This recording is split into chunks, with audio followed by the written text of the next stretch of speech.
Hello, welcome back. Ready to Love Season 7. Oh wow, it's off to a very big start. So, we've got 16 new singles in Miami, and boy oh boy, do we already have a lot of characters. So, the first thing we notice is all the characters that stand out, and yeah, they stand out for all the wrong reasons. The first person I want to talk about is Blake. He seems like a very charming, easygoing guy. But then, as soon as the ladies start speaking to him and asking more about him, we figure out that he has two older kids and he has no desire to have any more children. And all of this is fair, of course. But then, he goes on to talk about how he thinks children raised by single parents are broken. Oh dear.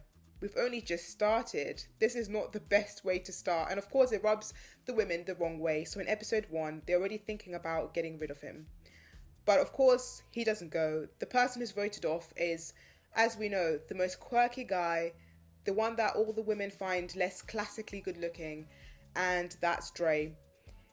It is annoying in a way because I've been saying it for quite a few seasons now. I wish the first episode no one got eliminated. If they did, it would be based on something about personality. So maybe not having everyone see each other for the first episode. What do you think? Let me know in the comment section. Maybe we can have like a Love is Blind sort of thing. So you judge someone on their personality. So the first time you see them, you're not just eliminating them on who is going to go because they're not deemed as attractive. It was obvious as he was more of a slender guy.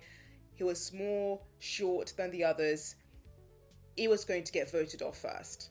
Then let's talk about Andre, the man with the very interesting hairstyles. Again, he comes across very charming, and when you start seeing him with women, he starts already promising them that they're the only women he sees. Now, as soon as we hear a guy speak like this, we know for a fact he's going to have his head turned very quickly. And soon enough, as the new group of women walk in, we already see Andre having his head turned. This already starts to send red flags to me. I think he's going to be a problem this season, and either the women are going to figure him out very quickly and he's going to get voted out very quickly, or they're going to let him stay thinking that, he's good enough and he's charming and good looking, but then maybe potentially end up getting heartbroken. Let me know what you think again in the comment section. In the first episode, Tasha and Z are in the bottom 2 for the women, and Tasha goes home. The men say she comes across really bubbly and sweet, but they weren't really getting a vibe that she's ready to love. And that's fair enough. She did seem really sweet and really lovely. So again, it's a shame that she was voted off that quickly. Maybe let me know if you think they should not vote people off in the first episode, because I do think it's a bit too quick to get to know someone, especially as the show is called Ready to Love. How can you possibly make a judgment of someone for like one evening that you've gone to speak to them? I don't know. But fair enough, Tasha goes and Z is in the bottom 2. Z then starts becoming very anxious in episode 2, and she starts asking the men why she was in the bottom 2. And we know history tells us as soon as you start asking people why were you in the bottom 2, you come across not very confident, and you also come across a little bit crazy. I mean, it's harsh, of course, because you'd want to know where you're going wrong, but at the same time, it always puts people off and it makes people feel like they're being put in a corner and no one wants to answer these hard questions. So she's taken on a date by who? None other than Blake himself. And on this one-on-one date, he starts interrogating her, asking her loads of questions and asking stuff like, who is she? What does she like to do? Tell him more about what makes her who she is. And these kind of questions, I don't know about you, are quite awkward to me personally. I would rather have someone actually ask something about what I like to do in my spare time, or my hobbies, or what I do for a living. Like questions where you can actually answer them, not questions that are just vague, like what makes you who you are. Because who really has that kind of question prepped in the back of their minds, especially in a dating scenario? So I do understand why she felt uncomfortable. But at the same time, she wasn't really giving a lot of energy and she wasn't giving a lot about herself away. So that's fair. Maybe she was just guarded because she was in the bottom 2. So maybe that was just already playing in her mind. But then we see a lot of personality when she's voted off in episode 2, because she starts singing and we see she doesn't take herself very seriously. And it would have been nice to see this part of her. I mean, we don't know because obviously of the editing, but we never saw this part of her throughout any of the episodes. And it just would have been nice to see that part of her in any of the episodes. But we only see this part of Z as she leaves. And the song she sings is actually very funny and very charming. So yeah, let me know in the comment section, how did you receive Z's singing? Now, what we're all here for, Corvea. We need to talk about Corvea. So she is ambitious, confident, beautiful, and at first glance, you'd think she'll be very popular amongst the men. However, when she starts speaking, she just starts digging herself a hole.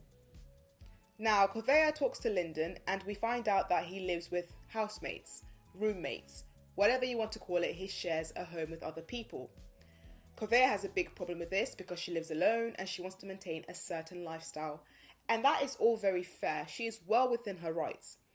However, it's not what she says, it's how she says it. Corvea's delivery is very off-putting because she comes across like she is just judging people straight off the bat without knowing anything else about them.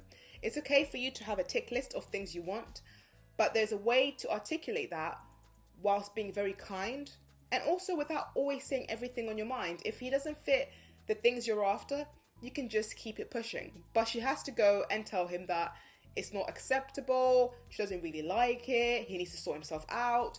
Just things that don't make sense. So when she's in the bottom 2 in episode 2, Lyndon speaks to her and he obviously tells her she can change her delivery. She doesn't look like she's really taking it in. I mean, fair play to her, she is very confident.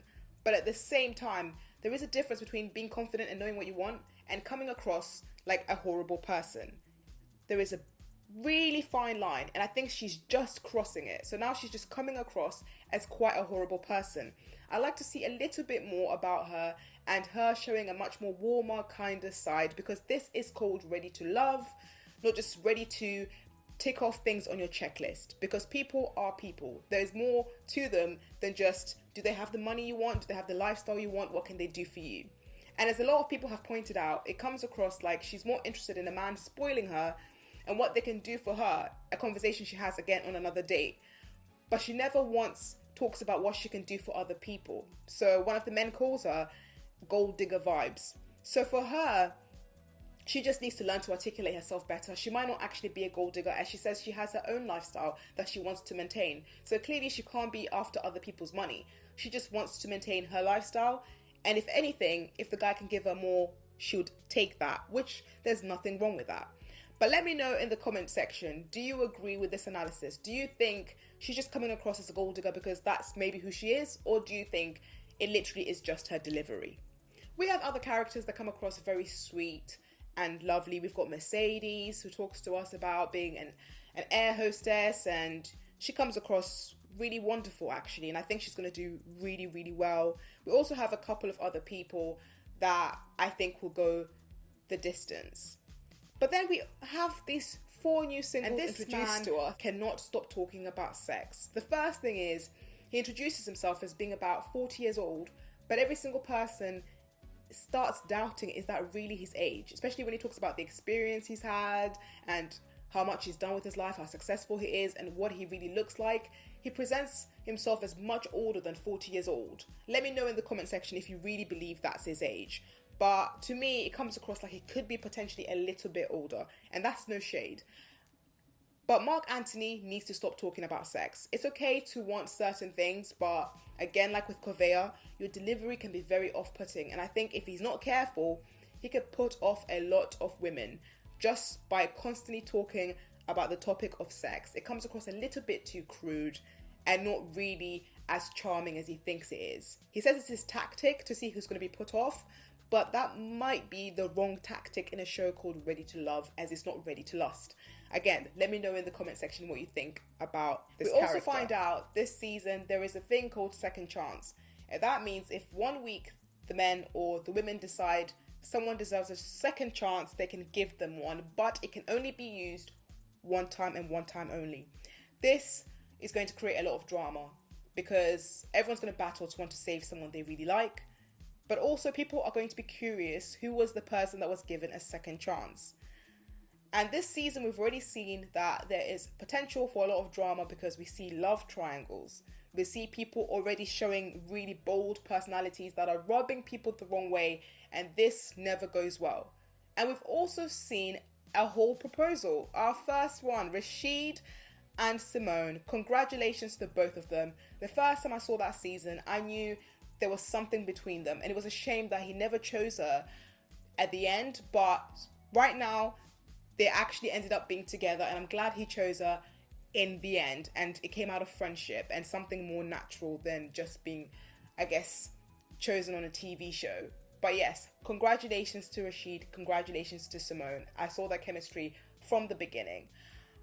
But I think it shows that, if you don't find love in this setting with the person, it doesn't mean when you come out of the setting, all is lost. So that actually is probably a very good thing and something for people to bear in mind.